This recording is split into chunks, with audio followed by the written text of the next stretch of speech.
Sì, Sì, sì, sì. funziona, quindi puoi scegliere quello che vuoi.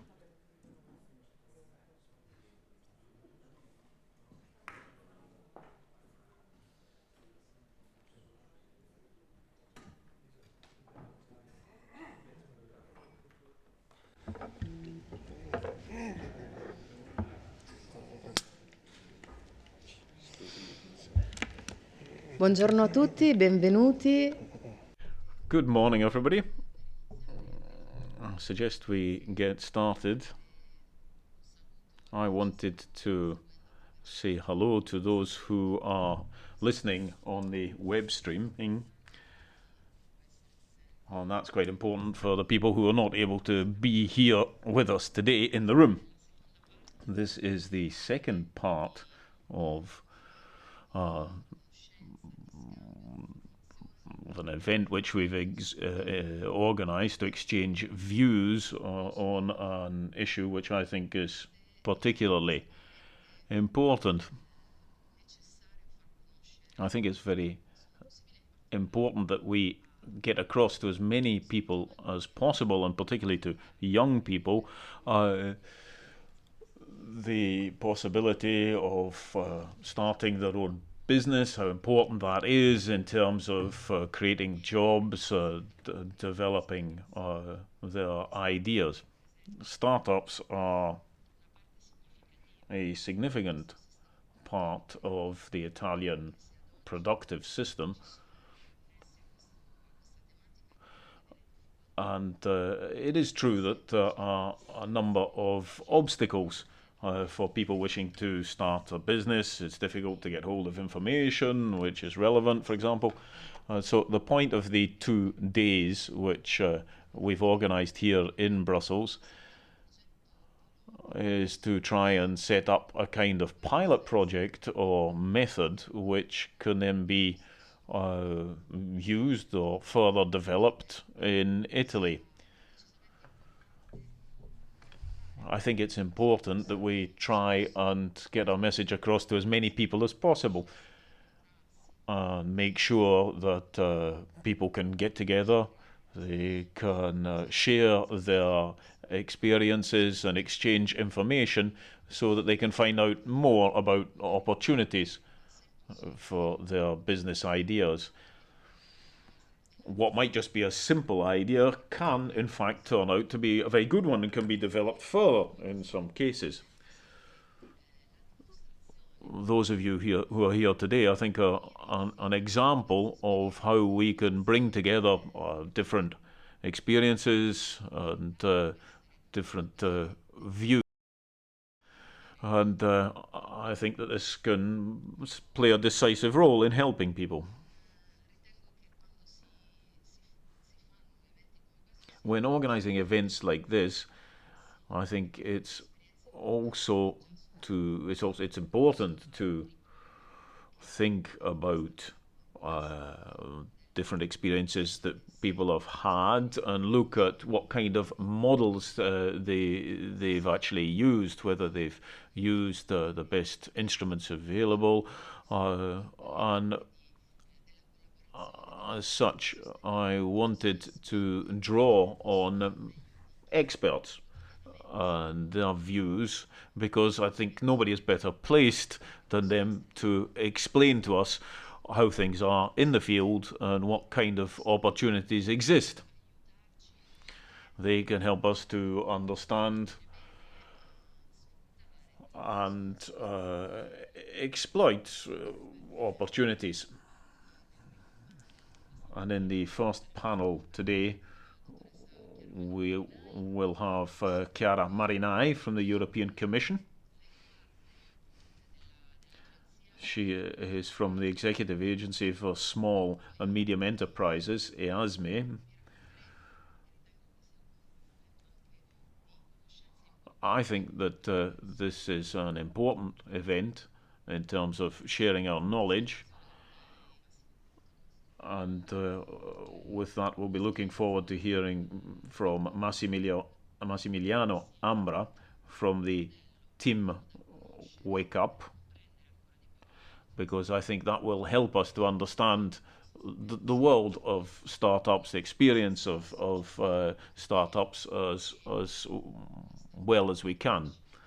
A startup which starts off as an innovative idea and an opportunity to develop as a business can grow and grow. And I think that it's a good idea to look at that process of development. So it's not just about launching a business activity through a startup, it's also about continuing with it in the future and making sure that it stays true to its idea on the one hand, but also grows on the other. It's about making that turning that embryonic idea into something which can lead to new jobs and also provide opportunities for all the people who might be involved in the process as the startup grows. So I hope you find it interesting. And I hope that we can try and draw on these kinds of opportunities as often as possible. Over the 2 days of the event, I think that we will see specific ideas emerge, and I think that will be useful to all of us. I think that those of you who are here represent the extraordinary nature of young people and their ideas. I know that you find it very difficult to get going with your ideas for a series of reasons, but I think that hearing about your views will be very useful. It will be useful because it will allow us to understand that on the one hand, of course, dreams are dreams, but if we try and follow that dream, then we can also develop extraordinary opportunities. So I wish you every success for the 2 days. Buongiorno, buongiorno a tutti, sono Chiara Marinai. Good morning, everybody. My name is Chiara Marinai. I'd like to begin by thanking Mrs. Ajay for organizing the event. It's very much a pleasure for me to be here. Through some of the slides which I've been sent, I've been able to see that some of the startups are from the Marche region in Italy, and I'm from the Marche as well, so that's very nice for me. Particularly given how difficult the current economic situation is. So I was delighted to accept the invitation to come and speak.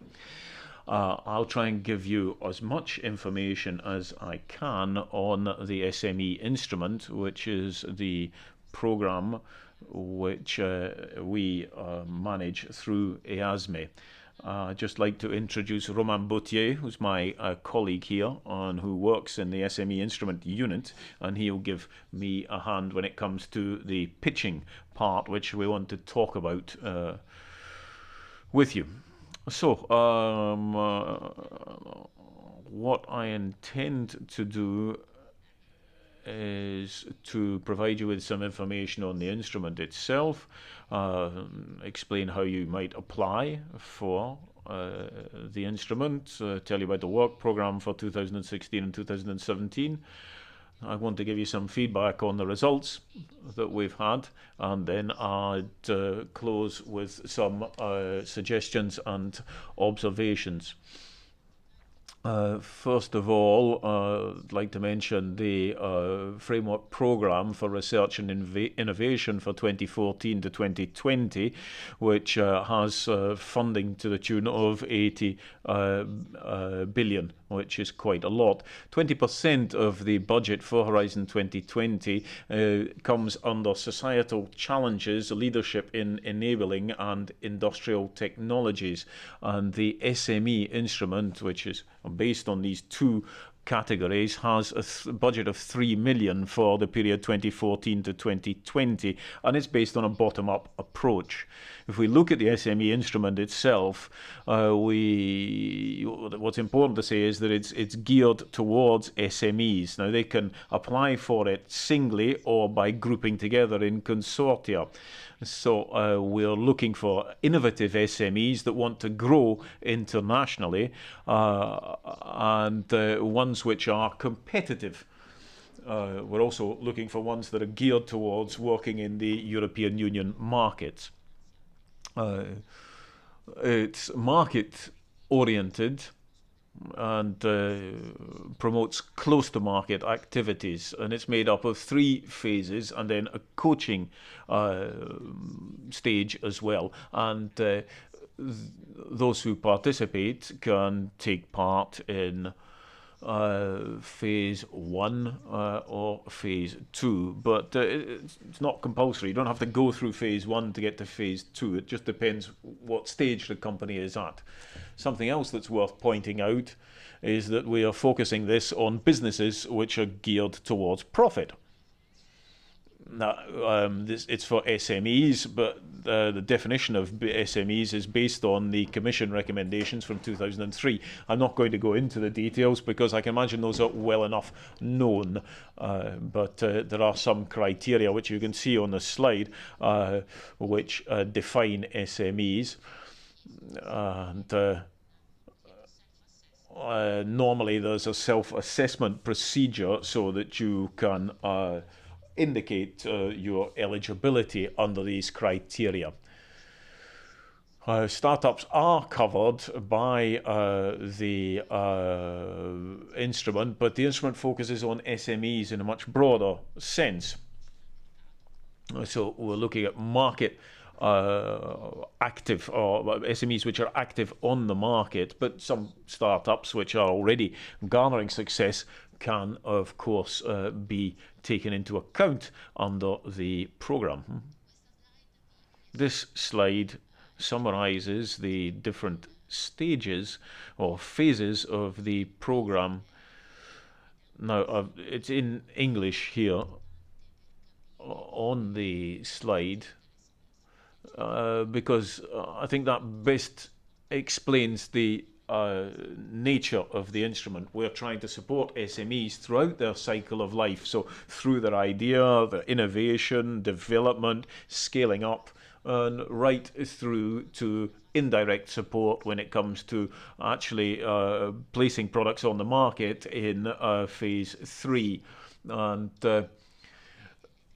if we move on to the phases or stages themselves, the first of these is evaluation and feasibility. Here we look at an initial feasibility study, and there's a fixed contribution of €50,000, and after that we come up with, or what's needed is a 10-page business plan.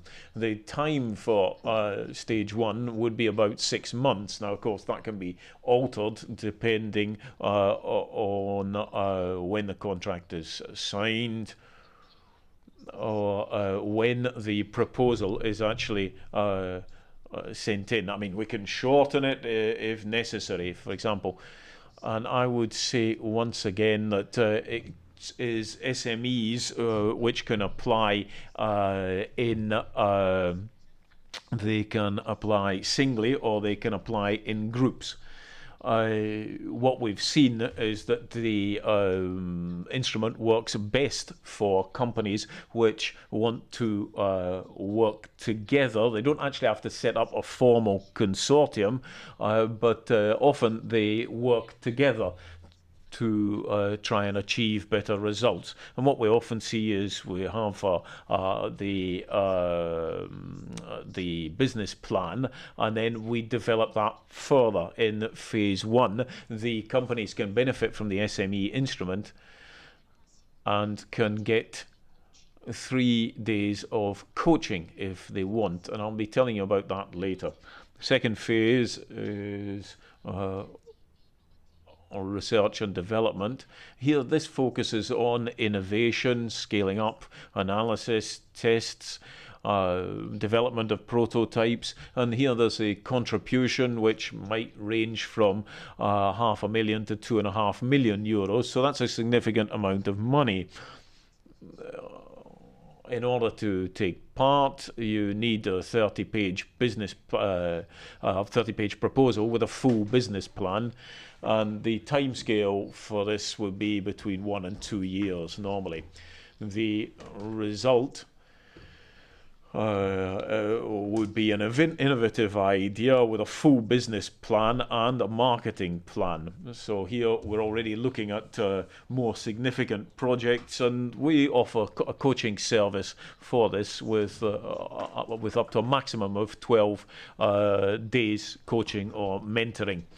And then the final phase, which is marketing, here there wouldn't be any direct financing. The Commission is not going to help directly, but would offer a series of different kind of services providing indirect support for those who have gone through Phase 1 and Phase 2. So you have to have signed a contract under Stage 1 or Stage 2 to move on to Stage 3. So here we've got the SME Instrument Community, the SME Instrument Academy. These are places where entrepreneurs can come together and exchange views and set up networks and so on. Something which is particularly interesting is the possibility of taking part in events and international trade fairs, which might be of interest to the startup project. There's also easier access to risk capital and network opportunities through the Enterprise Europe network, which you might have heard of. Now, I mentioned coaching and mentoring earlier.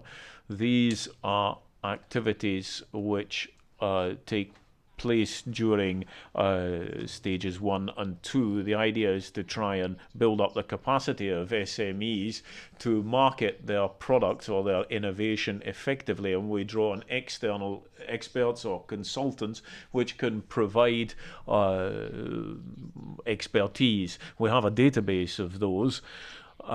So you can choose who will come, and they can give advice on how you might be able to improve your business idea and streamline the functioning of the SME. As I said, it's a maximum of 12 days for the second stage there. Just to tell you how you might apply for this, some of you may already be familiar with it, so I won't dwell on the details.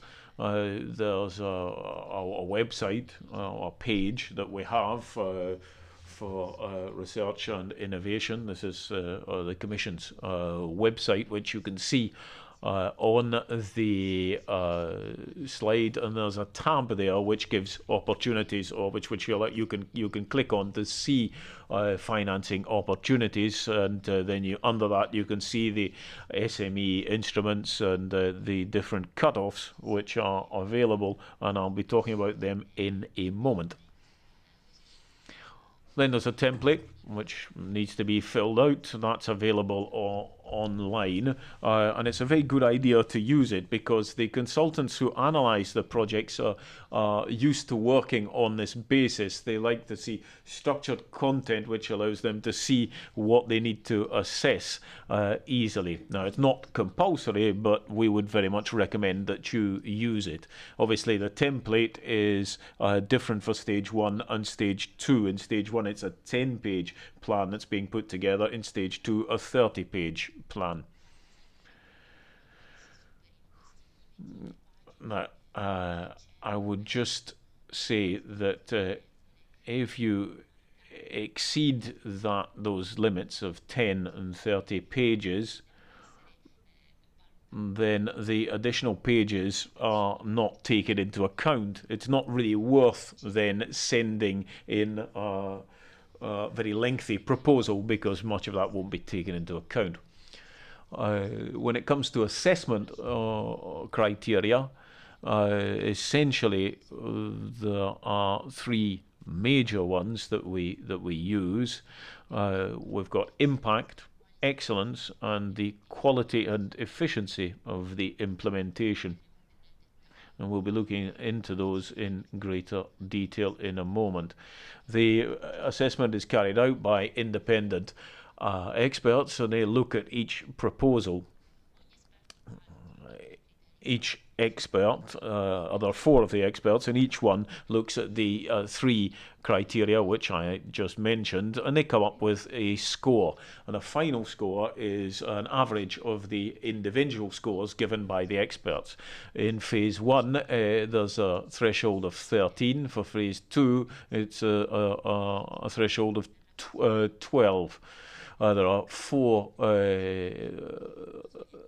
criteria in stage 1, and in stage 2 the 3 which are taken into account. In terms of the key aspects here, if we think about impact first of all, what we're looking at here is the kind of effect or impact on the market that your product or service might have. So we're looking at what kind of market you're trying to get into. We're looking at who your target users or consumers might be, who might want to use your service or product, and what kind of change that might make to their lives in comparison to the current situation or their current situation.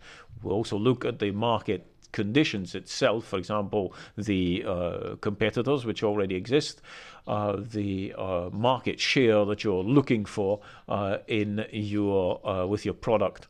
Then we look at the marketing plan and see what you've done, and look at things like intellectual property. It's also worth mentioning the European Union aspect here. We're looking for projects which are intended for the European Union. Now, of course, when it comes to innovation, we're looking for ideas which can go beyond the area where you might be located, because that can help when it comes to creating jobs or wider benefits. Moving on to the next criteria, excellence. Here we're looking for innovative products or processes and services. So there has to be a detailed description of the product or the service, and description of the technological level which you'll be using. This is very important for the startup instrument. Another thing we'll be looking at is the added value of the product, and how you're how you're going to tackle your competitors. And then we'll be looking at the risks and opportunities in the market as well. Last criteria is the quality and efficiency of the implementation. The experts have experience in industry, the financial sector, venture capital, and so on.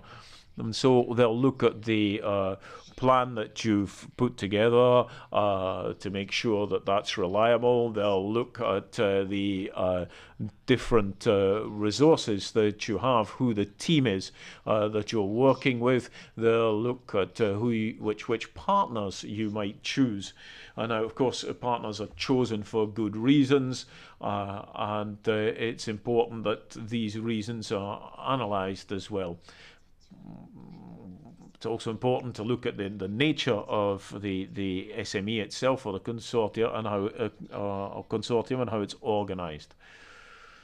I mentioned the necessary level of technology. It's the technological readiness level. This is essential for Phase 2, and is also something we would very much advise for Stage 1. Early stage technologies, though, are not necessarily a key focus for the SME instrument, but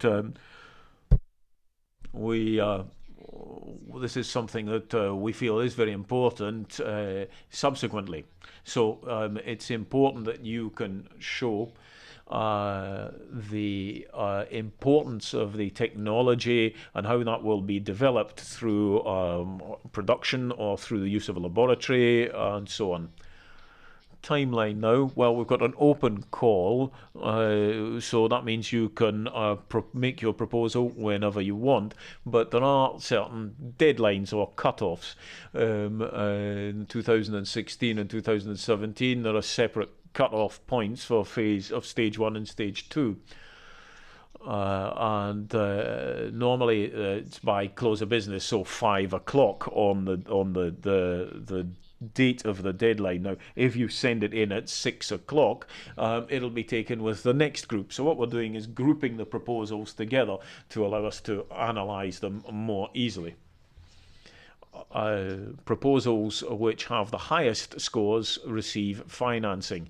Now, if you participate and you get a score above the threshold, that doesn't necessarily mean that you'll get financing. It's a very competitive project, and we just don't have the budget to finance everybody. So it's only the ones that score most highly which will be considered for financing. And that can change depending on the kinds of proposals received for a particular deadline. Then there is also the possibility to improve the proposal and send it in subsequently. So this slide shows where the cut-off points are for 2017. We've had the last one for phase 1 in November, so it's closed for this year. We'll reopen in January. That'll be for phase 2. And then another brief look at the work program for 2016-2017. I don't know if you can read it very clearly, but here we have the budget lines per topic. There are 13 topics at the moment, which cover a number of different spheres. ICT, energy, renewable energies, nanotechnology, biotechnology, space, transport. I can't remember all 13 at the moment, but anyway, there is information available on the EASME website and also on the participant portal. And on the EASME website, there's a table, and that allows you to see the budget that is planned for the 2-year period, 2016-2017. And then a few figures for you. What did we achieve in 2014-2016? Well, we got a very impressive number of proposals, 20,423. Of these, 3,234 were over the threshold, but we actually financed 1,688 over the threshold again, so quite a figure there. And the total budget was 84.4 million euros. Now, for phase 2, we have different figures, of course, because phase 2 does require more work on the plan, and it's a higher level. So 7,546 proposals, 2,937 was the number of those over the 12-point threshold, and then 429 financed, and 15% of the threshold. You'll see that there is a difference between phase 1 and phase 2. It's not quite as simple as all that. A lot of companies do succeed in phase 1, but then not in phase 2 because things are different. Of course, the budget is very different, as you can see on the slide. And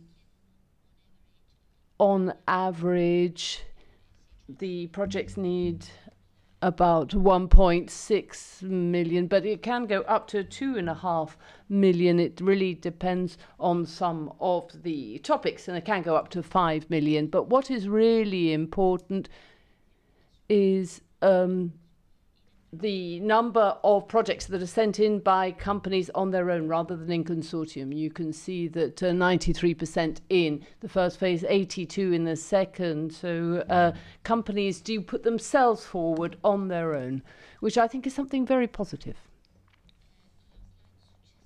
And then the next slide just is a screenshot really of the map that you can see on the ASME website, and this is something that was developed recently. We've got a database of all the projects that have been financed both in phase 1 and phase 2, and you can have a look at the map and you can see where the projects are, what the business is, what they're doing. It's very interesting actually if you want to have a look at that. And then finally, some information country by country for both phases. As you can see, Italy is way at the lead at the top with the number of proposals sent in. It isn't top of the list when it comes to the number of proposals financed. Spain is in the lead there. But it is one of the leading countries. And the same thing goes for stage 2. This slide then gives you an idea of the information which I'm just looking for, information on the size of those companies that participate. So for phase 1, you've seen, you see here companies with a turnover under 100,000 euros. That's the largest percentage, and then 11 to 50 employees, and the number of years that they've been trading is around 3 years on the market. And then phase 2, which is the second slide here, the next slide. So 100,000 up to 1 million, the number of staff goes down actually. But the lifespan of the company is a little bit longer. The things are a little more structured. And then a few final comments here, a few things that I did want to share with you because I thought they might be useful. So why would a company fall under the threshold? Well, we sometimes see a very, very good description of the scientific and technological aspect of the project, but everything else comes second. And perhaps there isn't very much information given to the possibilities of the prospects and the market prospects of the company. Not many resources put into it, and perhaps not enough given to highlighting how good the company is. And then with phase 2 in particular, sometimes the description of the procedure, how subcontracting might happen, how that would happen throughout the lifetime of the project, that isn't gone into in very much detail. So you need detail there. And then sometimes we just don't see enough innovation in the project, and that can happen with phase 1, that you've got to look at the feasibility and what the innovative aspect is, because that really is important. Then sometimes the technological level hasn't been shown, or shown, or just the information isn't correct. And then a few suggestions. So keep a look on the scope of the program, what SME program might be the one for you, but there are other programs as well that can also help to support a company in its development. So that's an important point. And then how mature the idea is, then you will remember we've mentioned about that. It can't just be an idea, there's got to be some substance to it. And then it's got to be expressed well. You've got to be able to convince people. You've got to convince people that what you want to do is there and almost ready. And you've got to be able to convince partners, investors, etc., that the idea is a good one. And you really do have to present it, putting yourself there in the first person, explaining it. And then you've got to give financial projections as well. Certainly when it is a startup, you will need according to what you know, what will be happening financially in the next few years with the company. And then the last slide is the moment of pitching here. So you will have 3 minutes each. It's very, very short. I know that in the guidelines there are so many points that we felt might be helpful, but we also have got some experience on this. And how a company presents itself really does make all the difference. And it really makes a difference as to how you get the attention of the people listening to you. Very often investors, when they meet you, will also already know about the technology. They'll have read something. So it's very important to get their attention, talk about the company, talk about the team, talk about profits, talk about the market, why they should talk to you, why they should invest in you. So that's it from me on the ASME website that you've got here. You've got all the information available. And I do hope that I have given you some useful information. And I'm very pleased with all of this. And I hope you will be very successful.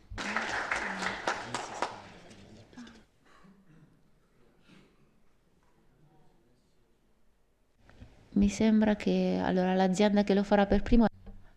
So I think it's family that we'll be hearing from first.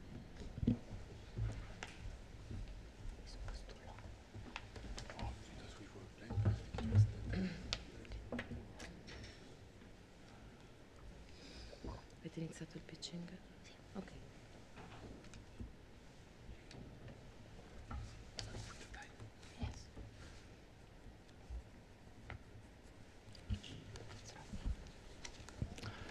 Ok, salve a tutti, sono della...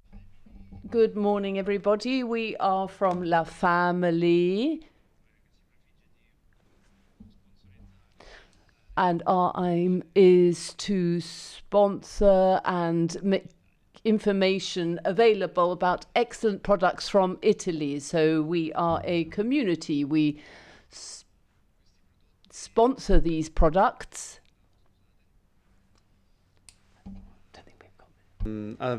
rivolgendoci a delle persone. So we are sharing information and our target is users, people who already share certain ideas, open to social participation. And in particular, these are people who have a green way of thinking. They respect the environment. Also very dear to their hearts is small producers. I mean, small producers very often are consumers who use crowdfunding, for example, in order to get funding for and sponsoring for their companies. They are people who are ever more socially mobile, using social media, for example. What we promote are high quality products. They are chosen by us. And through platforms, social platforms and mobile platforms, we manage to get more and more people aware of these products. We began this in Belgium, which is where we set up our company this summer. And the trend where the use of internet, the use of online trade is really developing. And this in particular in the area of food. The La Family's been online for a year now. And during this year, we have worked very hard on building the community. We are self-financed and we are trying all the time to find out about local producers in Italy. So we're very interested also in Italian startups who can let us know about products and content that we can put on our platform. So what I'm showing you here is a selection of different communications that we have put out there so that we can get Belgian people to know about our typical products from Italy, because very often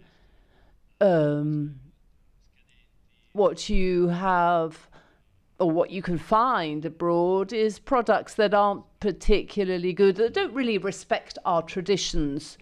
So this is some of the work that we have done in building our community. We've got videos, we've got recipes, we have partnerships with blogs and bloggers. I'm afraid your time is up. Last 10 seconds, not 10 minutes, which is what I first said, 10 seconds to wrap up. So our next step then is what I will mention is we're going to develop an app so that we can get even closer to our consumers and allow them to easily share information about the products that they love. We want really to have a better price for better quality. That is what our aim is. And I'm sorry, it was a little scattergun, this video, but I just wanted to give you an idea. Thank you. Thank you. Well, we will try and give you some bilateral feedback, because what we're really trying to do, of course, we're not investors, but we do work for a program that to a certain extent replicates the role of investors, and so we are looking for certain things. It won't be us directly, but it'll be the experts who work for us. So we can give you some feedback, we can give you some ideas that may well be useful. Thank you very much. I know I went over my time, so I'll hand over to others who want to present. Thank you. La prossima azienda? Next company, please. In ordine, If we go through this in order, then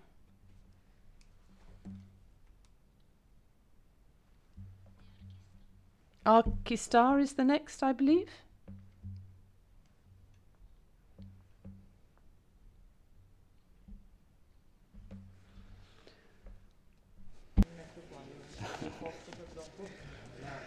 Allora, buongiorno a tutti.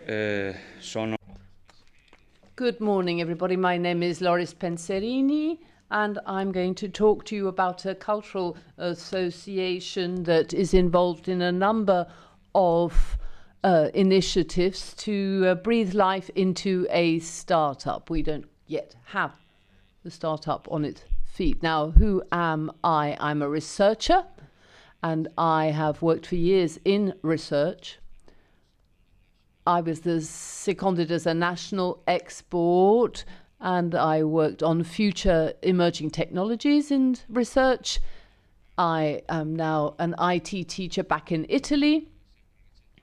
And recently I also set up, I was co-founder of this association, IES, a non-for-profit association dealing with technologies.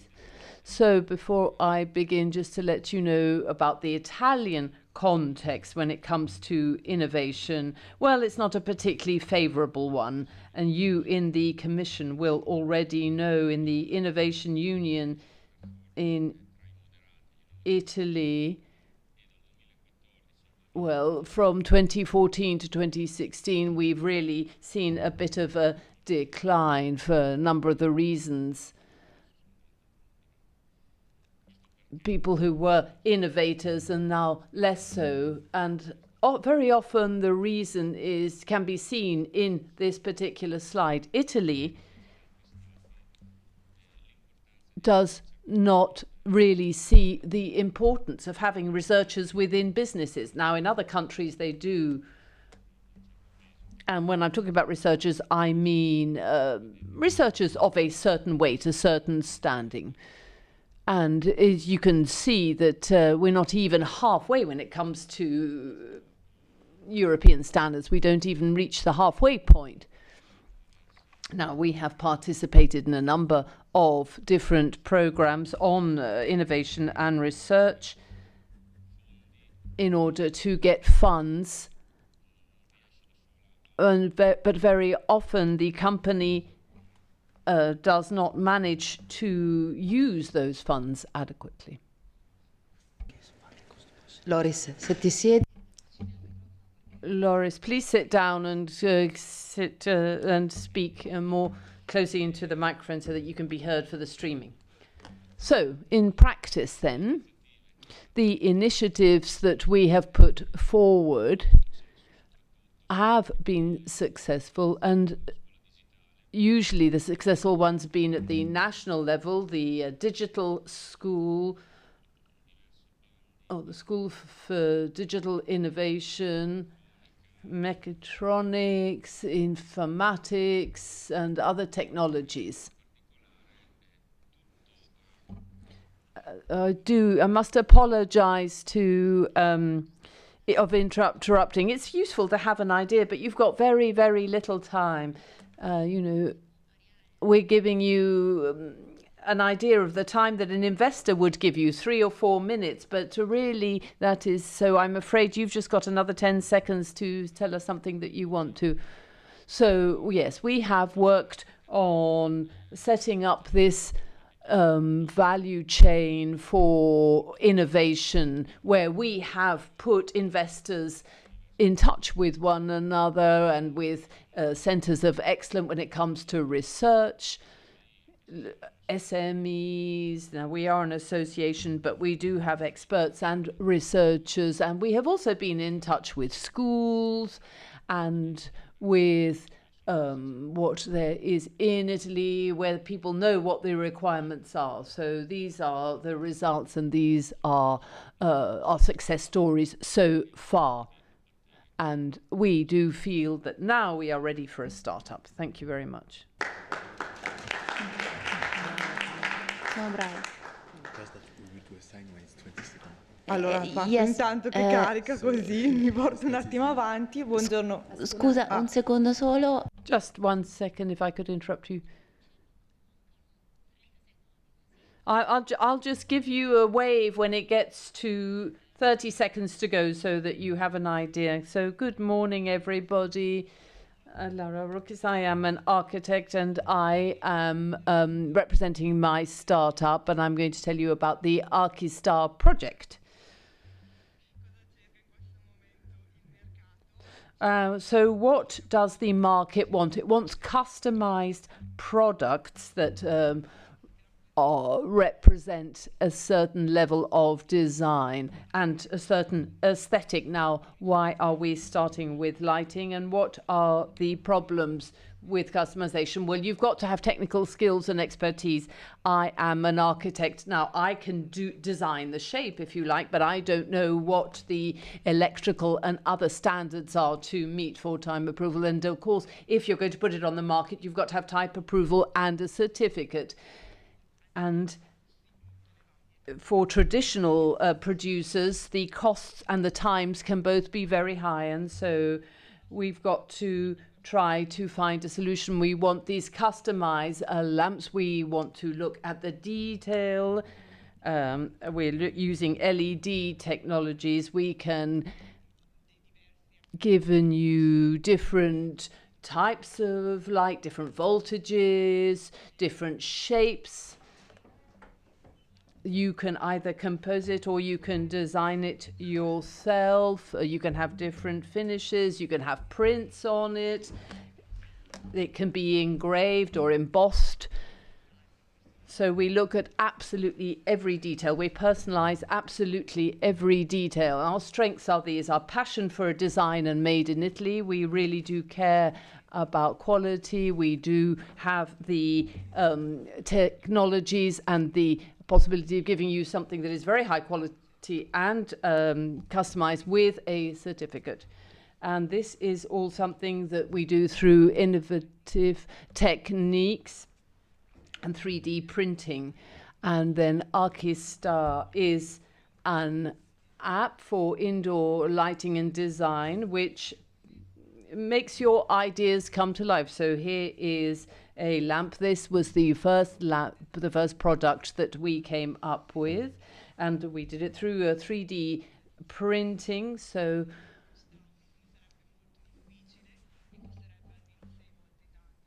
if you didn't do it that way, it would be an awful lot more expensive and would take an awful lot longer. So we've got a table lamp, but you can also have it suspended. Then another project is for a beauty salon, so a number of different colors with the logo. This is another design, again through 3D printing, and another one that we came up with an artist. And then on the lighting sector, most of that is now LED, and we've come up with something really original. So there aren't very many competitors. Others sell their designs, but that is our team. We are all qualified in this sector. Thank you very much. Bravissima, grazie. Grazie. Well done, thank you.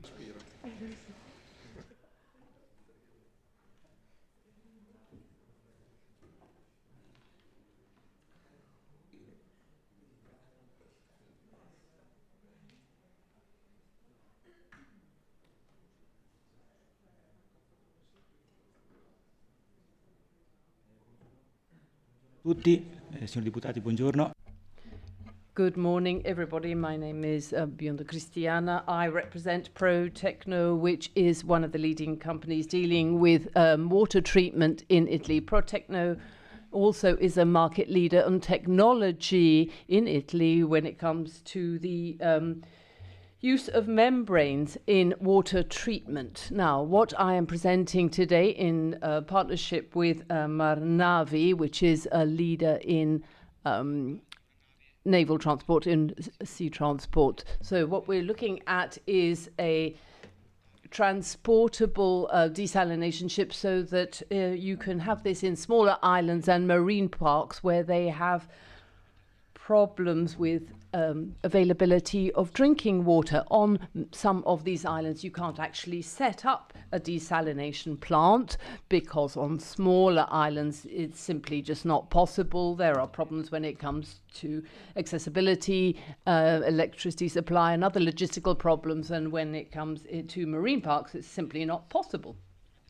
So providing water in such situations is sometimes done through tankers, water tanker ships, which are often very expensive and of course release CO2 and have other problems. So the solution through this particular project is to have a desalination ship plant which gives a continuous supply of drinking water to these marine parks and smaller islands. The quality of the water is constantly of a very high standard. The environmental impact is very low and the money savings are quite considerable.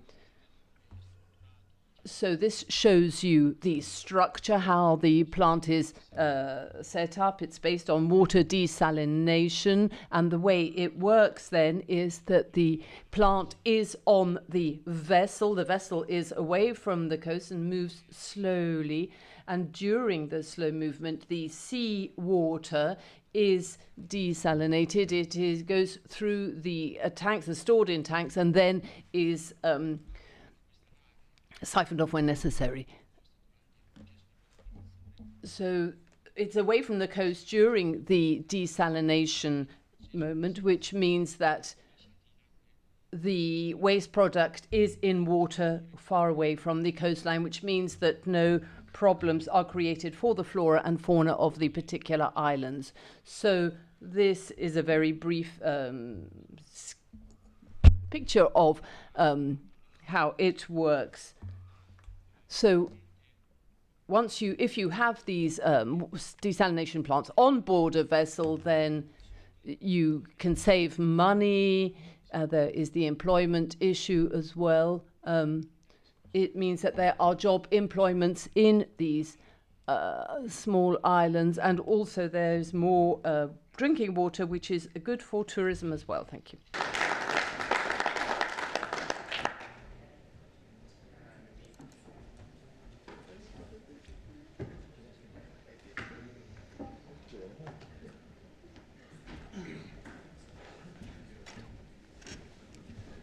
Ok. Con questo? Ok. Buongiorno, io sono... Good morning, everyone. My name is Pietro Rubinelli. I'm from Food Project, and I want to tell you about Sapori del Duca, which is one of our brands.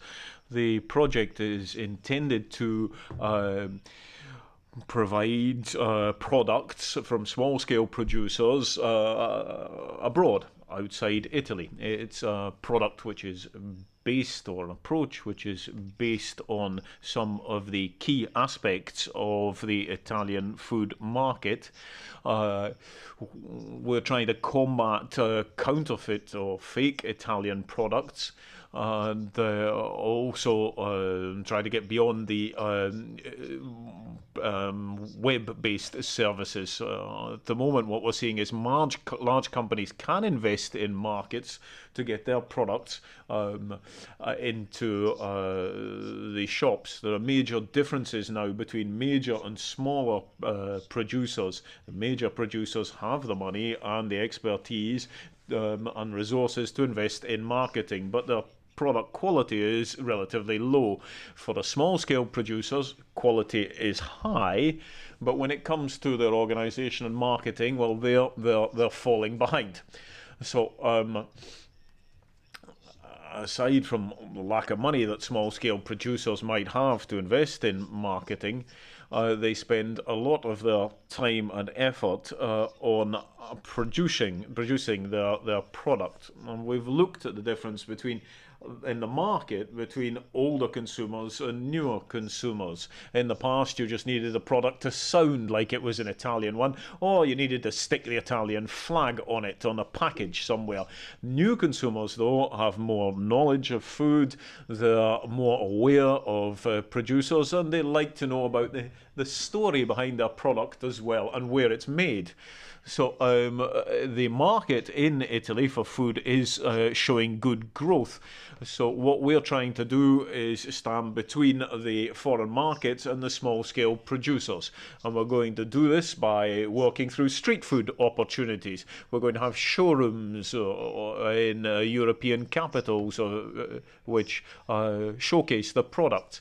People should be able to taste the products before they buy them, so they can appreciate the quality. And they would also need to know something about the story behind the product. So we're bridging the gap between the small-scale producer and the major markets. So the two main points are the showrooms that we have and the street food opportunities, perhaps through vans or what have you. Sapori del Duca would work on packaging and marketing, and also with boxes which we could use to try and market our product. And we'd be looking at working also with bringing people to Italy to experience the small-scale producers' lives directly. And here's the team that I work with. Thank you.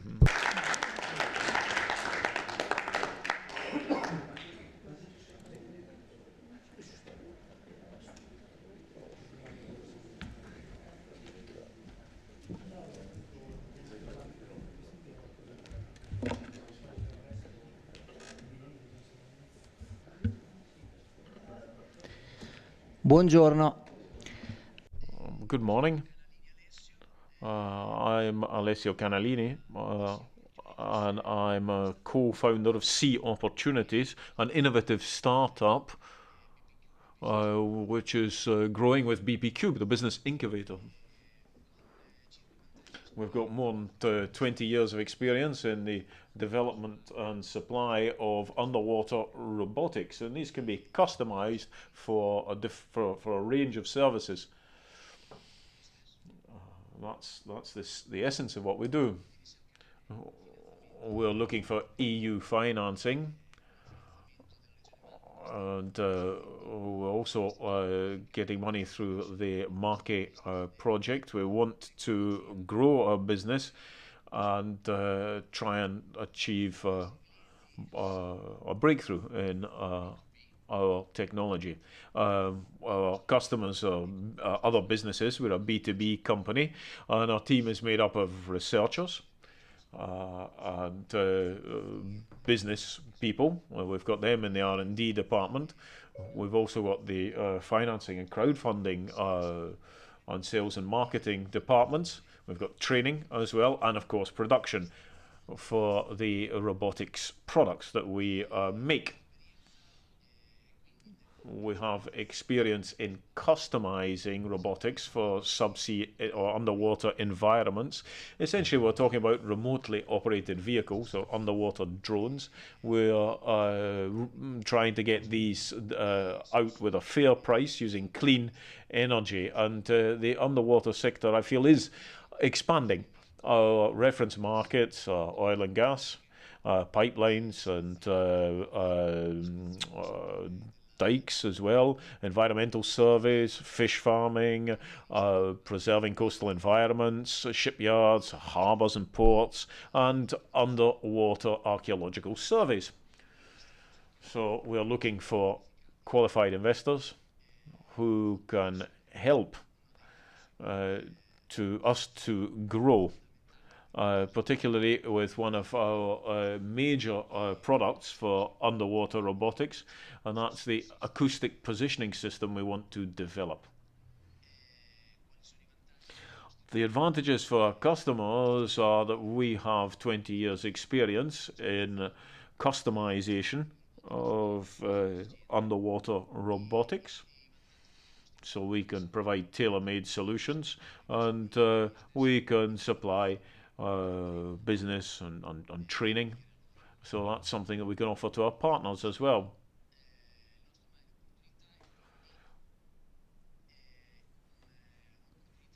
So we're offering an opportunity to people who want to work with us. Thank you very much. And just to round off, I would say that see opportunities are also trying to train people, new engineers coming from schools in innovative ideas. And this research idea is a fundamental aspect for us. What we want to do is make underwater exploration available to everybody. And this is something which we've been working on, as I said, for many years, since the beginning of oil and gas, and now in other fields too.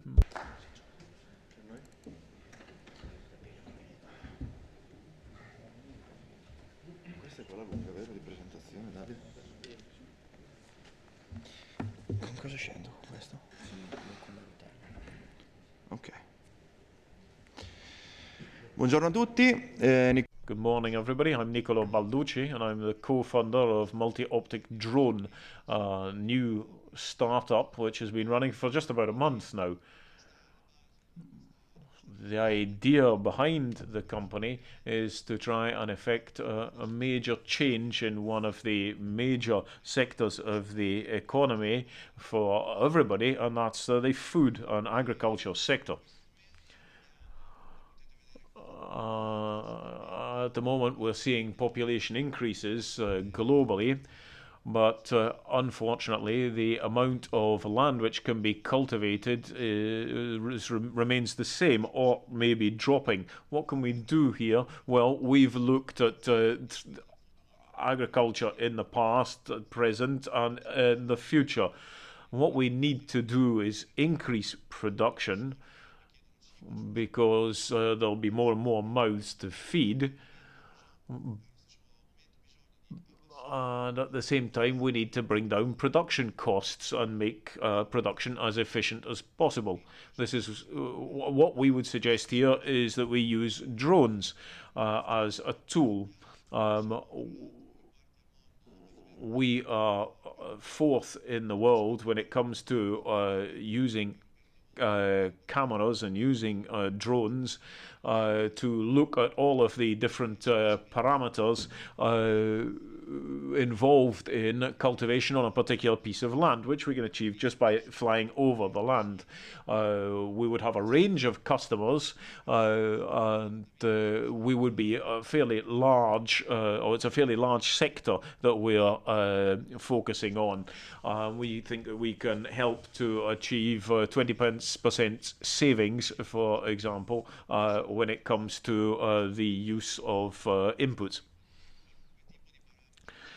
In terms of innovation, we can look at the different pathogens in the land. We can look at different characteristics and ways that we can actually improve production. We could provide a full service from images through to looking at the history of the company and providing consultancy such as agronomists, all of which would achieve production and efficiency growth. This would allow us to tackle in good time some of the things which affect farms. Pests is one. We would have fewer of these if we take the steps right at the right time, and we'd possibly be using up to 40% fewer fertilizers. This is something which is very important when it comes to developing green agriculture further. Oh, that's my 3 minutes up, so thanks very much.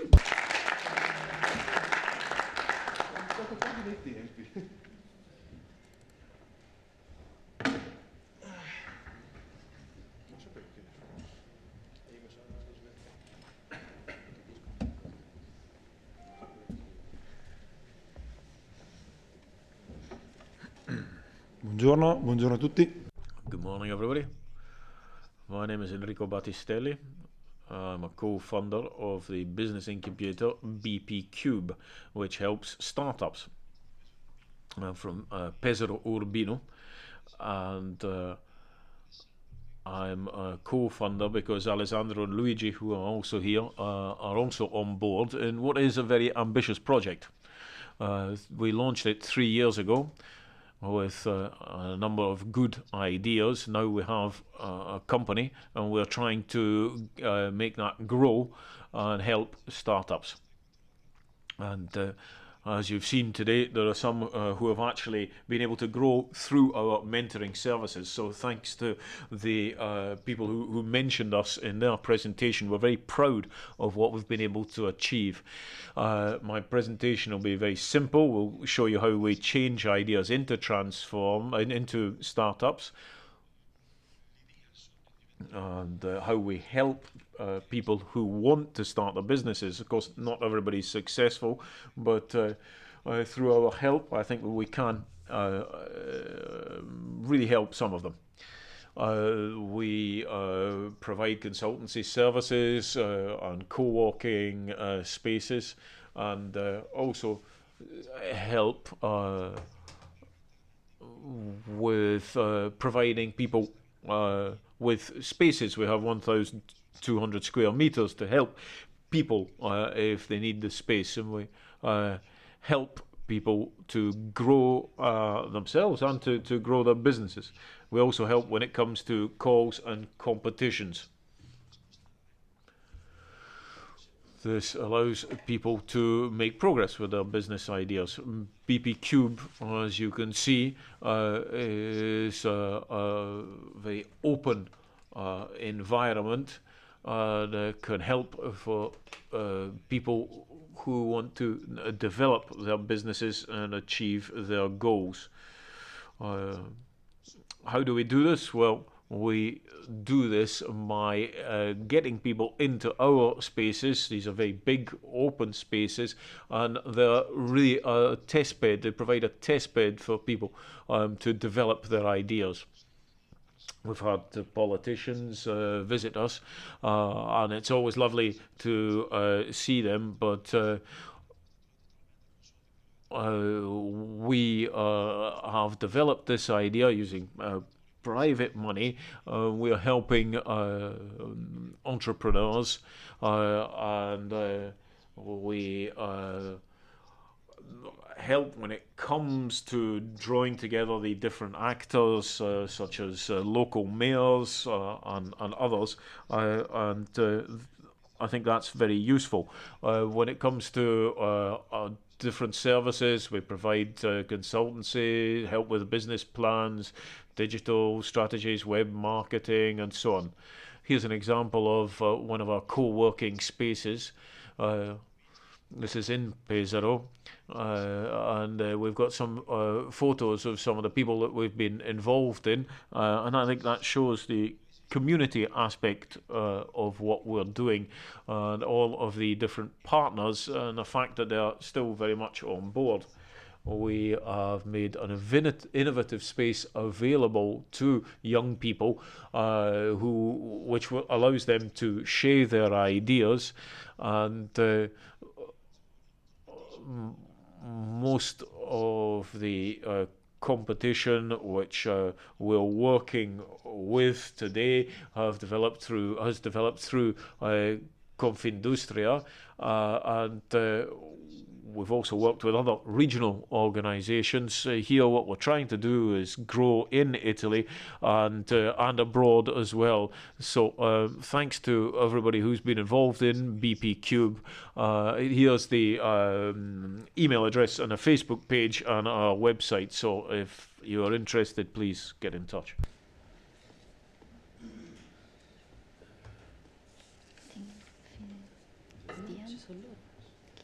Essential arc. Ah, ok.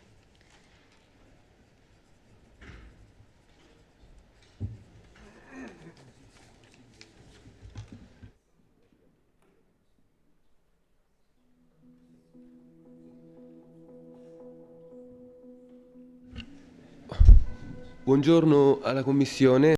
Good morning to the Commission. I'm Andrea Temperini and I represent Essential Arc. This is a company which was founded by 4 friends, and we are architects and designers.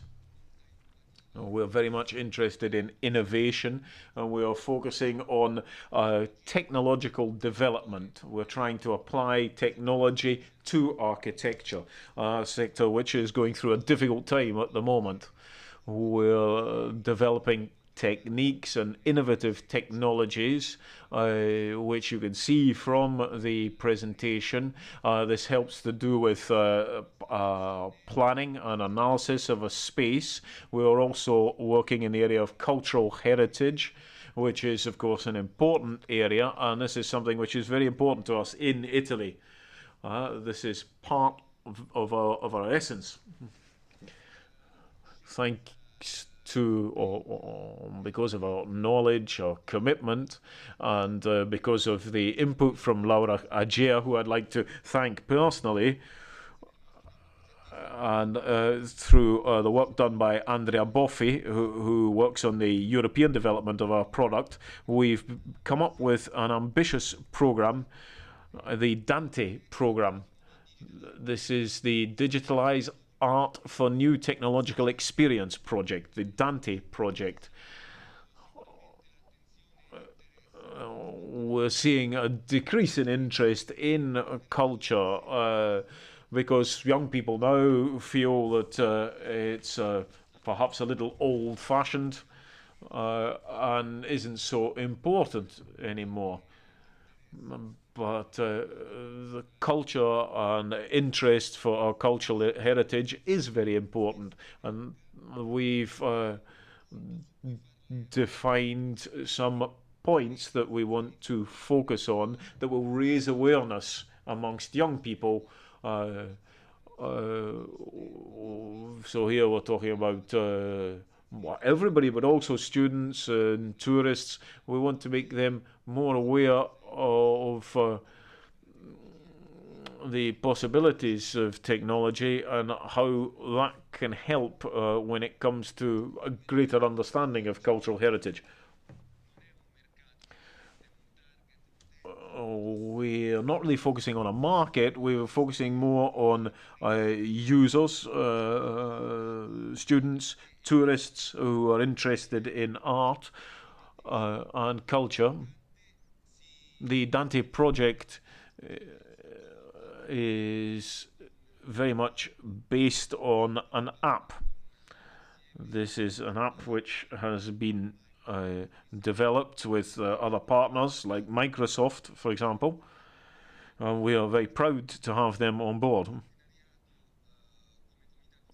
We have the University of Perugia and the Sapienza in Rome and the University in Florence as well for the technical side, and they've put in a lot of input on the scientific side to the Dante project.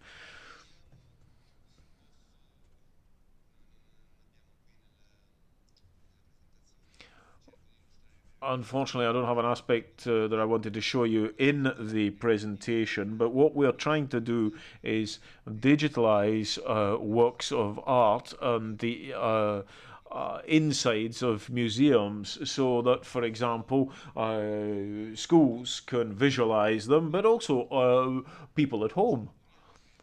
So what we want to do is try and digitalize these cultural assets. We're trying to achieve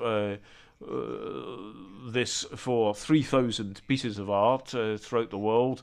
And the idea here is that we want to use virtual reality to allow people to appreciate these. Microsoft also helping with the software. You can use particular kinds of virtual reality goggles which will allow you to then appreciate these works of art, and I think this will help to stimulate new interest in culture and art, which I think is very much needed at the moment.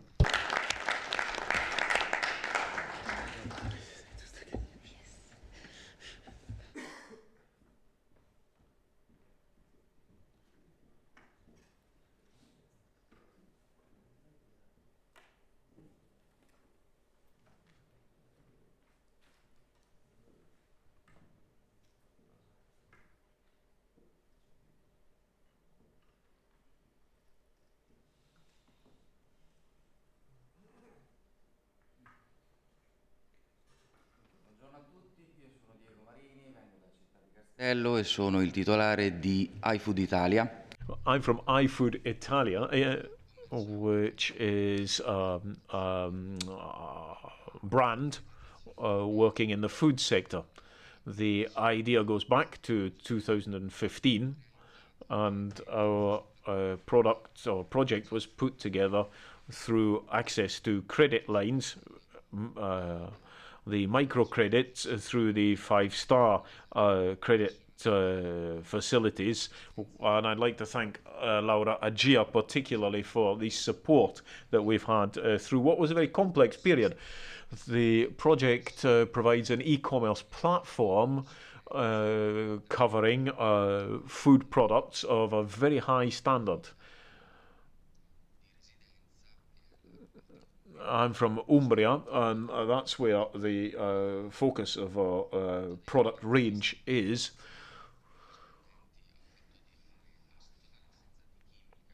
The point here is that there are no added chemicals, no nitrates, no hydrates, or preservatives or colorings. When it comes to cold cuts, jams, pasta, whatever it is, it's all very naturally produced.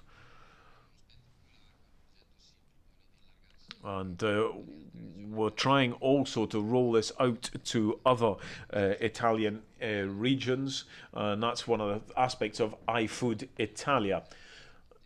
We're trying to get the best products in Italy on board within this iFood packaging or marketing, if you like.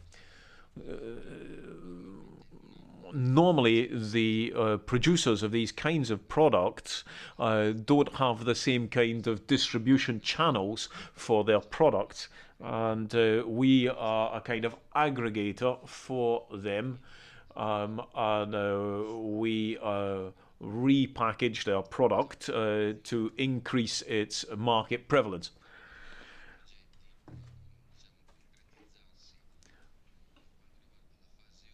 In terms of what the Commission said, well, this is essentially phase one. We've got promotion of a brand and trade through web platforms and through social networks as well. That's very useful when it comes to advertising. But we're also looking at the possible phase two operation, which would allow us to put forward a new product line, and then we'll be looking at actually having some kind of headquarters where we could invite international buyers. They would then be able to come and see us and taste the products and afterwards buy them, I hope. Thank you.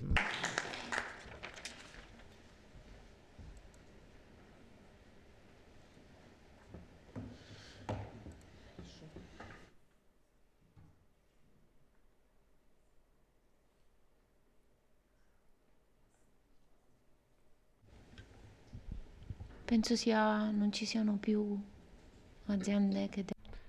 I don't think we've got any more companies with presentations to make, have we? Sì?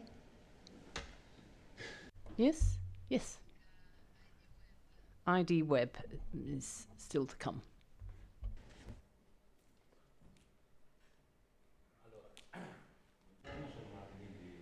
ID Web. Thank you. We represent ID Web. Unfortunately, we don't have a pitch ready, so I'll just give you a brief description of what our company does. We are developing software for market research. Market research, but also sociological, political research, and other areas. We've been up and running since 2001, and for 3 years now, we revolutionized our product to a certain extent. So we think of ourselves as a startup, even though we've been around for quite some time. In Italy, we are market leaders, really, and our ambition is to go outside Italy, Europe, and even outside Europe, actually. So that's our next goal. And that would be with our current product, but with another product that we're working on now. Unfortunately, we don't have anything to present our product to you, but that's a brief description of who we are.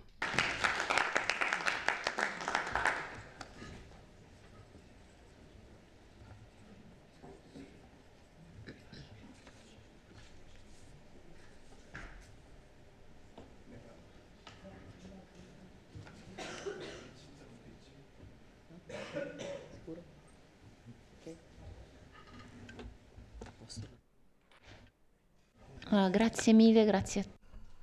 Thank you very much, everybody. We have made a few notes, and if you would like, we've got about half an hour at the end of the morning when you can meet with us and speak either in English or in Italian. We can give you some feedback. So thank you very much for listening. Thank you for your attention, and I do hope that we did manage to provide you with some useful information.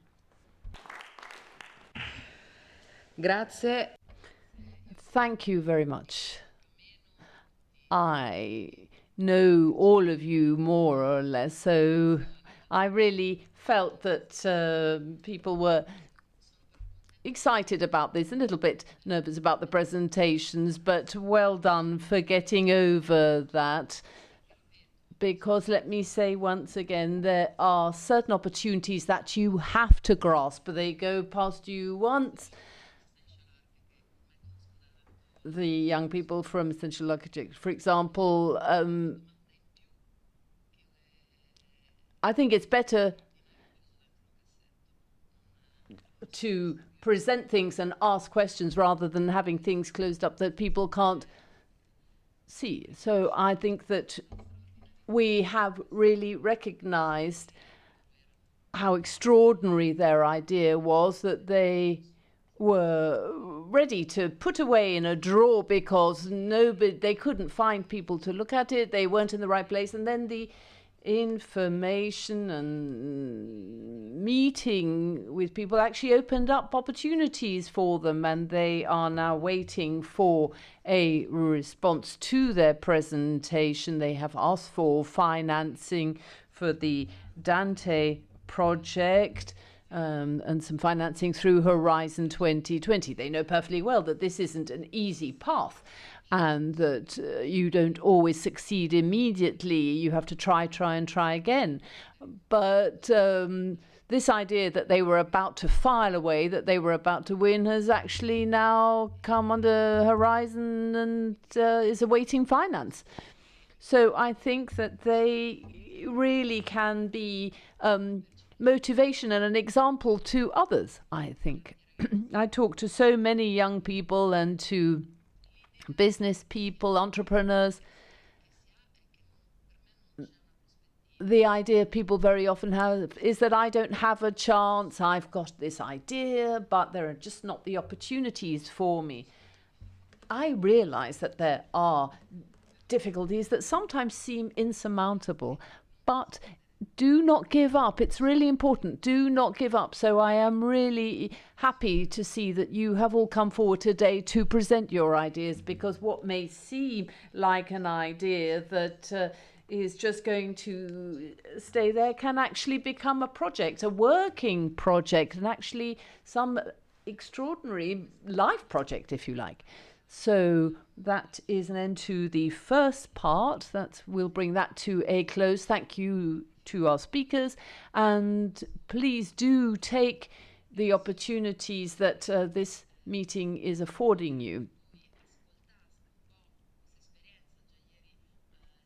Yesterday we all have already met with some of the people here, but I would like to thank Dr. Massimiliano Ambra for being with us again today, for having agreed to be here to tell us about his experience.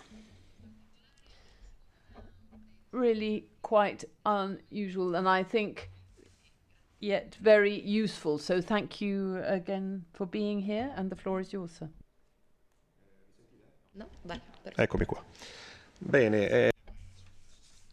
Well, first of all, thank you very much for giving me the opportunity to be able to share with you our experience in innovation in general, but in particular on startups, our topic today. And first of all, congratulations to everybody, because I think explaining your project in 3 minutes isn't an easy thing to do. So really, well done. Congratulations.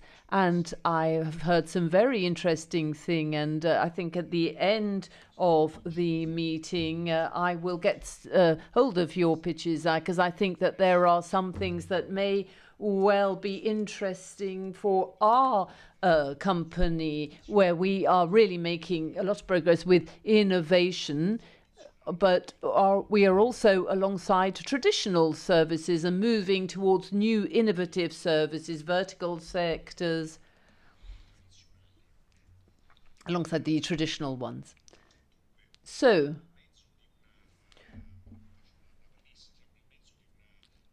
just one point that I would like to make. We are in the middle of a digital revolution, I think.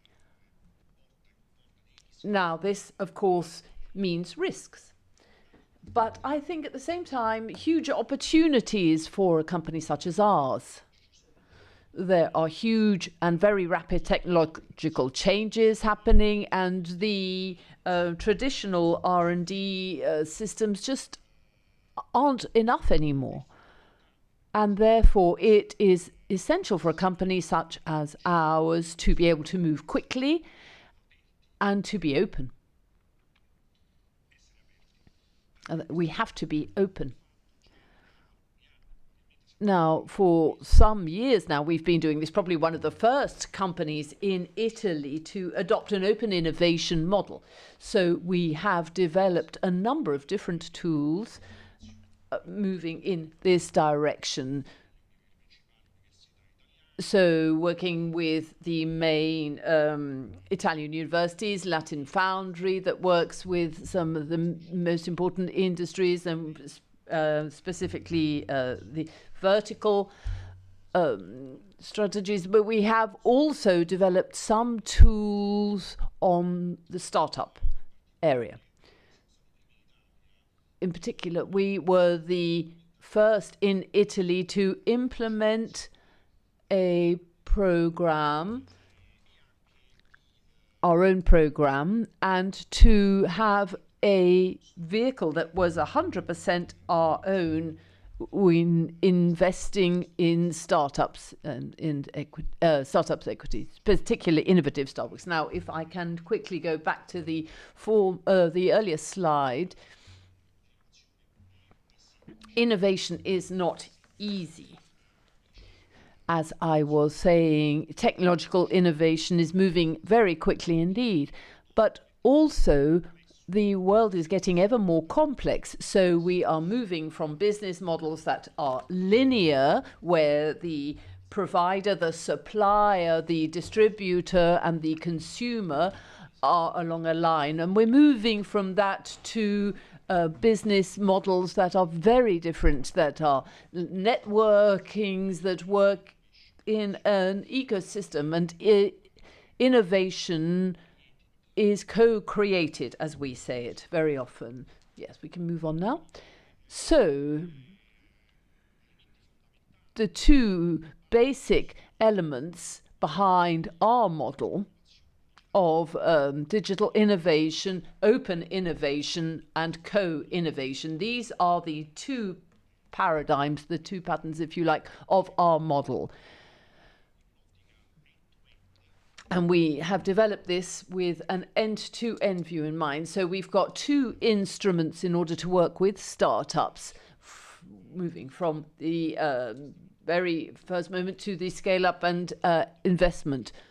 Now, one point that I really did want to underline is that I am fairly new to the venture capital and startup world. I've been working in it for a couple of years, and I very often hear people say that investing in a startup, you have to look in the eyes of the founder, the person who set that up. Oh, that's interesting, but that isn't our approach, really. And why is it not our approach? Well, we work with startups, and we have been doing this for about a year now. So our acceleration program, our business acceleration, has about 3 months of acceleration, but then there are an additional 9 months of co-working together with the accelerators. So we do work with the startups for about a year in total. And during that period, well, we support the startup, of course, in their business plan, in drawing up their business model, and also help with pivoting. And we help steer their business model in line with what our business strategy is and what our requirements are. One important aspect to underline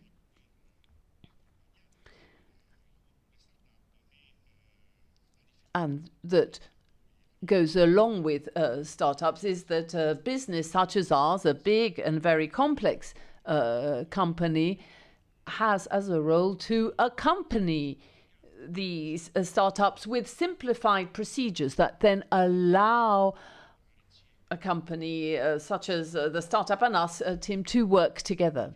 So we have a fast-track procurement process. It's a simplified process to be able to set up business links with startups, but also we have set up a budget, an innovation basket that allows the business unit of the TIM group to cover part of the cost, up to 50% of the product or the service of the startup through this centralized dedicated budget. Now, the accelerator plan and the TIM venture, which is our equity investment vehicle, are essential parts of our innovation system. And so the aim is to bring innovation in through the processes, to innovate with process, but also in the portfolio that we offer. So we want to add to our portfolio with new innovative products and services. That really is our goal. And so why is it important then to work with startups? Well, referring to what Gardner says, over 50% of what is happening in IT in the world comes from startups. With startups that are about 3 years old. So it is really important to work with these startup companies. So our accelerator program, we were really the first in Italy to start out our own accelerator program, and we are certified by the Minister of the Economy. Moving on, thank you. So what is TIM Working Capital then? We have got over 4,000 square meters of spaces, of areas which are there for startups with all the facilities they need. We have a training program and a mentoring program.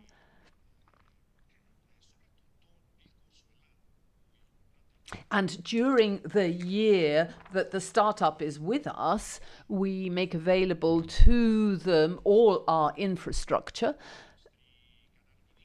our sales channels, and our customer base. So our reference market, Italian markets, but also the Brazilian market, actually. And that is what we offer under our acceleration program. So over 4,000 square meters, 4 different locations: Milan, Bologna, Rome, and Catania in Sicily. So under the program, we have this annual balance. So there are about 1,200 projects a year. We've got a team of experts who select the very best of these projects. And then we go up. We work with about 40 startups a year. Just to give you an idea of the volume between 2009 to 2016, we have assessed over 9,000 projects. We have given grants for over 6 million euros. So to Startup Accelerator, they get a grant of 40,000 euros per startup. So we have got going several startups, and the final aim of the go-to-market activities over the past 3 years, those are the years that we were really focusing on, those are where we've really focused our activity, more than 50 go-to-market activities, over 50 contractual or market contracts between the startups and the TIM group. So the program for 2016-2017 has just got started. Only 25 startups so far. We've really been focusing on those startups that really fit very well into our business strategy. As I said earlier, so we have 3 months for the acceleration phase and then 9 months of mentoring and co-working. And the aim is to work together with these startups to accompany them in the development of their projects and to hopefully, possibly get them to the market, get them onto the market as TIM.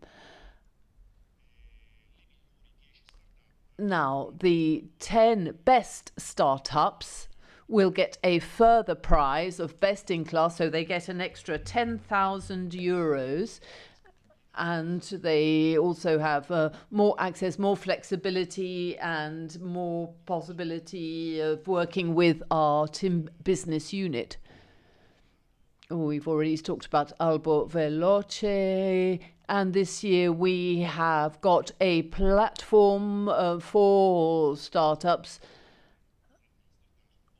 for companies in general, but also startups, so they can develop their own applications and solutions. And also we are offering them access to the client and the market through our own distribution channels. So moving on to TIM Ventures. This is the vehicle for equity investment. It's been up and running since 2014. And in the space of just under a couple of years, we have carried out 18 operations, 12 startups have been financed under the working capital program. And we are also looking outside, so we are also working with startups which don't actually come through our own acceleration program, but we are open also to working with startups from outside, which fit very closely, fit very well into our strategy. So TIM Venture then is a further instrument for selective investment in startups that really do have very good prospects, but that do tally, that do fit in very well with us.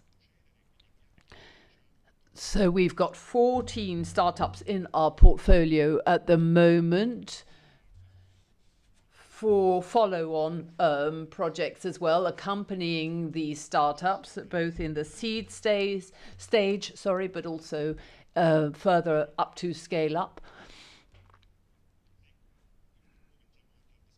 And what we make available to these startups is our network of co-investors and industrial partners.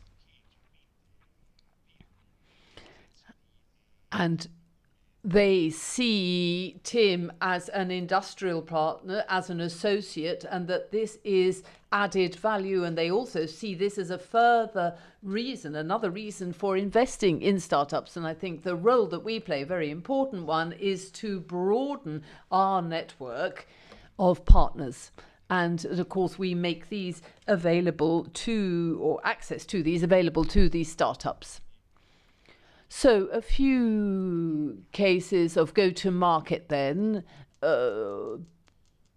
successful ones. TIM Open, as I said earlier, it's a platform that we launched recently. It's a platform that is open to developers, where they can develop solutions and apps through in the cloud, and they can sell them on the market through our channels. This platform was created and is still managed with two of our startups, Inas and Cloud Desire. These are startups under our program, and TIM Venture invested in both of them. And then here, Echo 4 Cloud. This is another example. It is a startup that we are using in our data center. And it has developed ways of people managing to use the reports between virtual machines and clients that are so it improves increases the number of servers, and there is also a huge energy saving involved. So it's an integrated solution in our data centers, and we actually have found that there is enormous benefit from that. So we are going to widen the use of this to other centers, data centers that we are developing.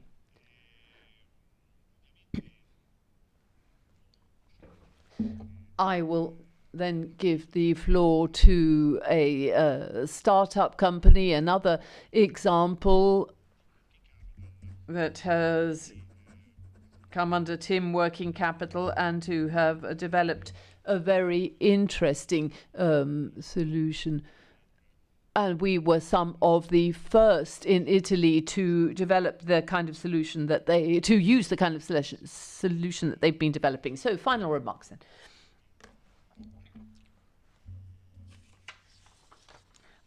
I think that the links between startups and businesses are very important. I think it's a win-win situation, a win-win relation. The startup brings a flexible, well, for them it's a flexible way of working, it's a different approach. And then the company makes available certain instruments that it is difficult for the startup to be able to find themselves. So I would say that that is the most important aspect. And I think that is absolutely essential for a company such as ours, in a world that is changing so quickly, to have an innovation model that is open. And I think that this is an example of how an event such as this can also contribute to getting ideas and projects in contact with business and to create synergy in that way. Thank you very much indeed.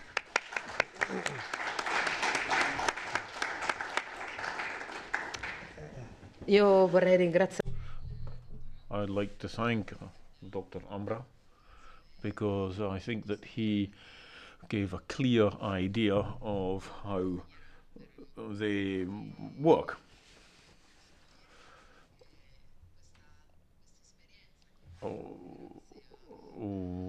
We found out about it yesterday, but I think that this understanding of the financing and the support given by Tim, I think was worth hearing more about.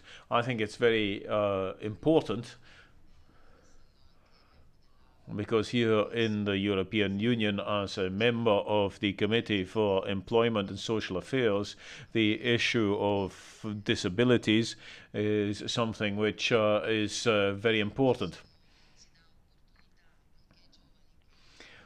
And here, seeing that there are opportunities for young people who are investing in what is a very useful service or product, I think is great. In the report on the implementation of the UN Convention on the Rights of Those with Disabilities, we are facing a lot of difficulties with the 112 phone line, the emergency services phone line. And I think that what we've heard today is something that could be taken into account, because we've really found out that there's a difficulty there with the emergency services. Not everybody can use that as they should be able to. Every year we hear that there are thousands of people who suffer unnecessarily because they're not able to use the 112 phone line because of their disability. So I was particularly interested to hear what he had to say. I'd also, just before we go, thank the interpreters for the work, says the chair, which is very kind of her. She also wishes them a fruitful couple of days with the conference. So that's something which she feels very important, given that it allows us to put the events out on the web as well. Hello.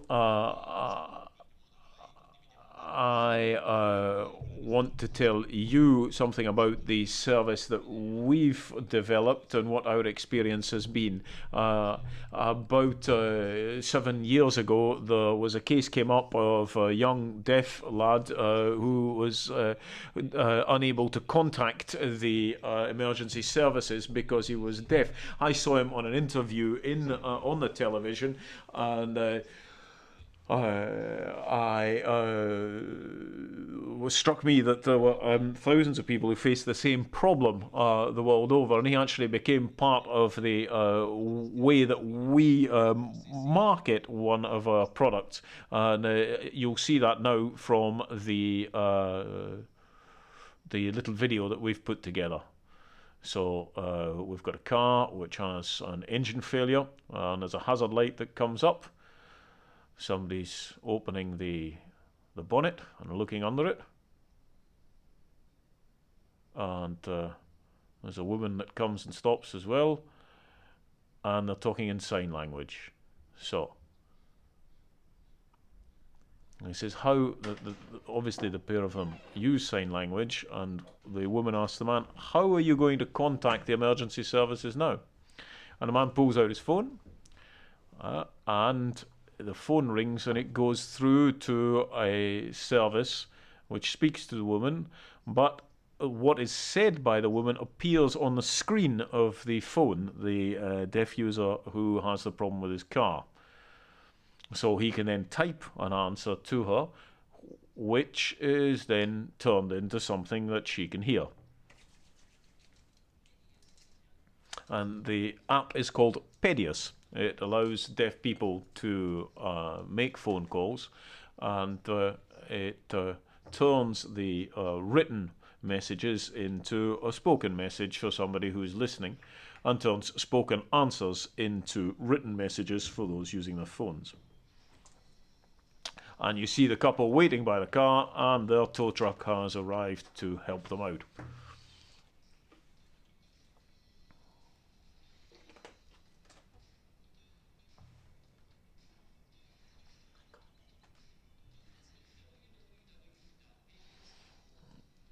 You can find more information on www.pedius.org.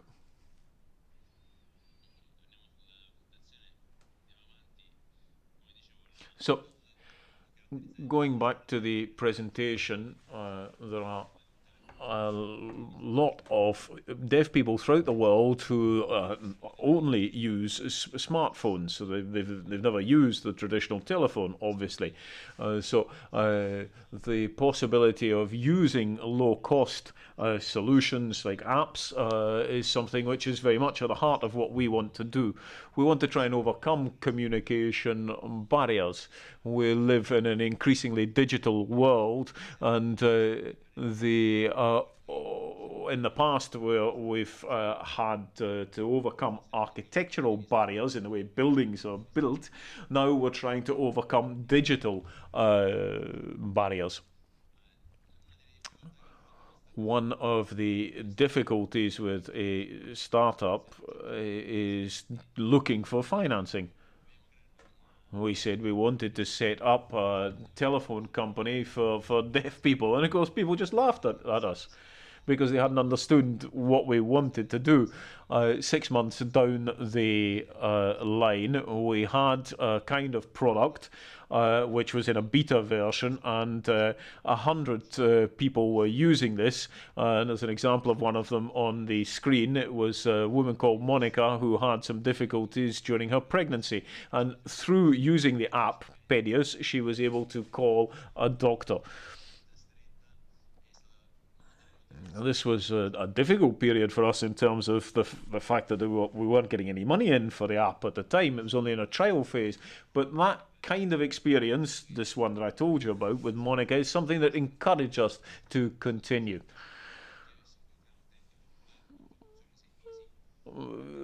We put the product together relatively quickly, and we're about halfway along the line now, or about halfway along the line, we managed to get a contract with a call center, and a little bit further down the line, we had support from a company called Telecom. It's something which is useful for them.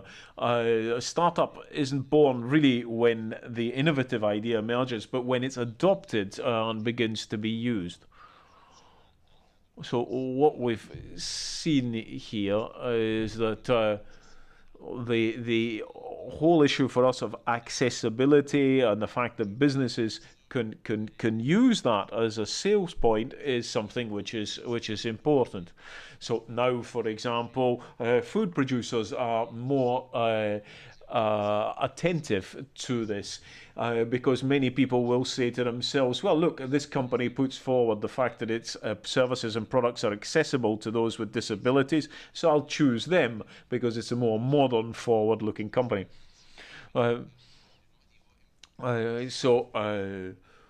Over time, we did generate more interest from financial backers, and in the end, we had two systems, two financial backers. One of these is called Sistema, and the other one is called Embed.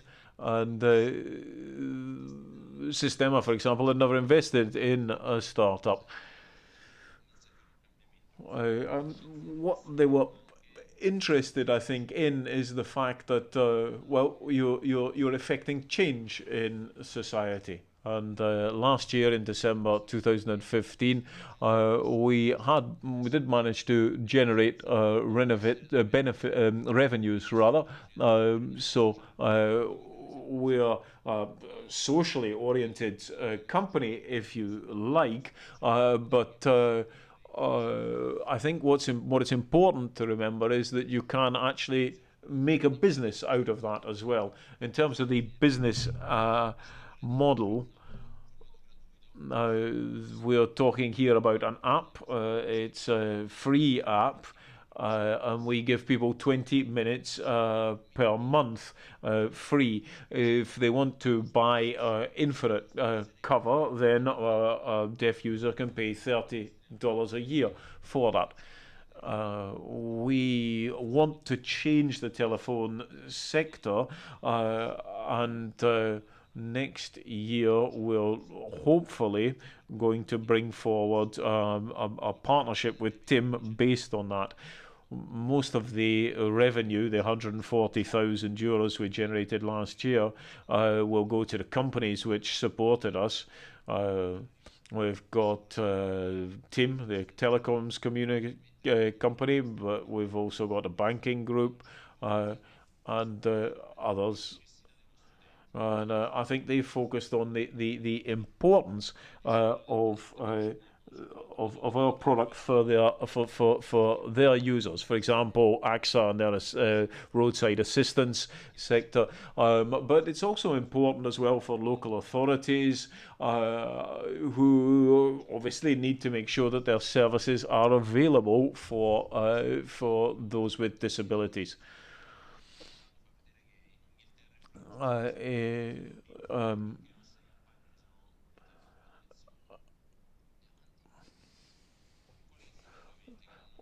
What about future development? Now, you might say that 70 million deaf users throughout the world is not, or potential deaf users is not that many, but there are other situations in which people face similar problems. For example, when people get older, they find certain things more difficult. They may find using a smartphone more difficult as well. And so we're trying to look at using a tablet or a computer and allow them then to use this speech-to-text interface to help them. A study recently has shown that elderly people stop using the telephone and stop listening when they've only understood half the words. because they're embarrassed about asking people to repeat what's been said, and so they just kind of switch off mentally. So having a little tool which would help them to overcome that, using the interface we want to develop, I think would really help with their communication. So the aim of Pedius, which ties in with what I said at the beginning, is to try and overcome the barriers which now crop up through our increasingly digitalized lives. I think that we also have to try and ensure that the model, sustainable model of doing business, is one that can be rolled out further.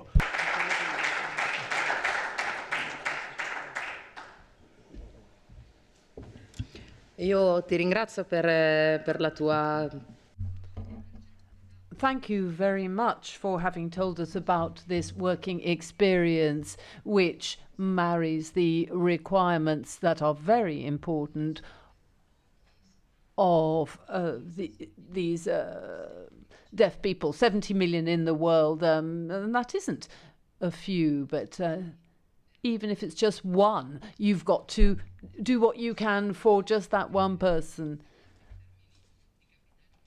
I think perhaps that's not so much an idea for business, but certainly is when you think about the human side of things. Now,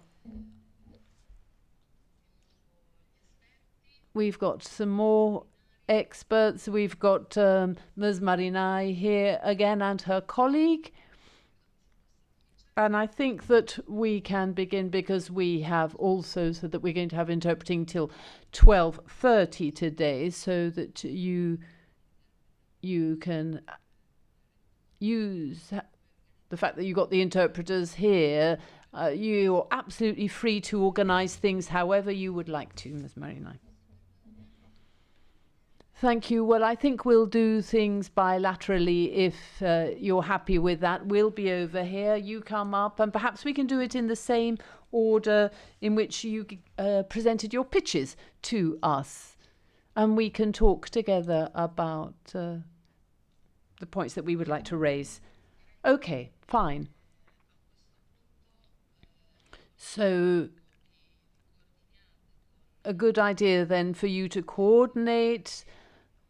You can use perhaps that part of the room, a little bit more comfortable over there. If you need interpretation, it is here available. Use the headphones, and if Italian comes out on channel 4. Perfetto. A questo punto io ringrazio quelli anche che ci...